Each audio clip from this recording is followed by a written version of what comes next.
Estate planning is critically important for blended families. Either one or both spouses may have children from prior relationships, and we want to make sure that we carefully plan in these types of scenarios. One tool that we sometimes use is something called a Q-tip, which is a qualified terminable interest property trust.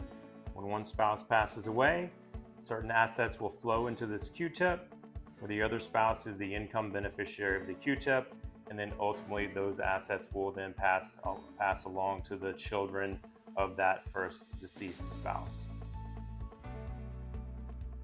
But one thing you have to consider is your children may have to wait for their inheritance for that second spouse to pass away to inherit through the Q-tip, especially if there's a big age difference.